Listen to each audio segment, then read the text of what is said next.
folks, today I want to walk you through Newsela or Newsela. This is such a great resource, whether you have the free Lite version or the premium version, to gather different reading resources for your students with questions and leveling capabilities. You can also translate into Spanish, so if you're working with multilingual learners, this could be really beneficial to you as well.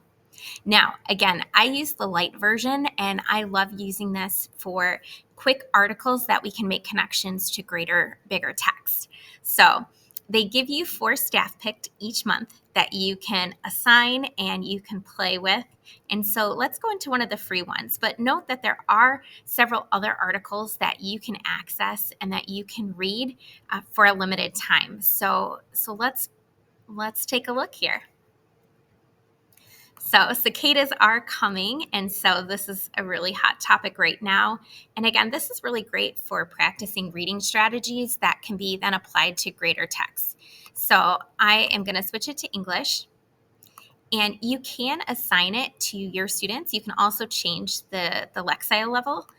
I personally like printing it and getting a PDF of it, and then I'll use Cami or Pear Deck to make that more interactive for my students. So instead of assigning it, I am going to look at the different resources that they share. So I can look for key terms here, which is great, so we can talk vocabulary. It gives me questions to ask before reading and discussion questions to ask after. So these are really great resources, are starting off places. And note that you can copy these questions. So again, I like to use Pear Deck, and I will app smash and I will copy, or I'll take screenshots and incorporate different questions to Pear Deck, and then I push that out to my students. Another really great feature is then those vocabulary words are embedded. So especially if you're working with language learners or students who struggle with vocabulary, we all are always learning new vocabulary. So this is just a really great resource if you use it digitally. And so moving down here, you can read the text.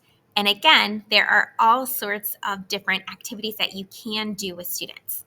If you assign it to them, you can have them annotate digitally.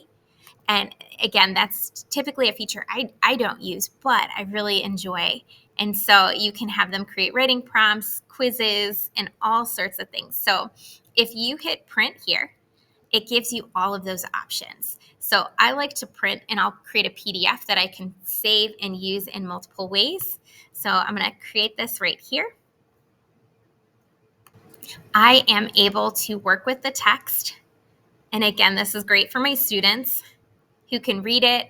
I do like printing articles too and having them do old school hand annotations or color coding, especially when I'm targeting specific reading strategies. They've got their writing prompt. You've got multiple choice questions, and it gives you the answers so that you can work with students on that. So you've got a lot of different resources. So play around with Newsela and check out all the different free resources that you have. And if it's something that's super helpful for your students, consider getting that premium feature as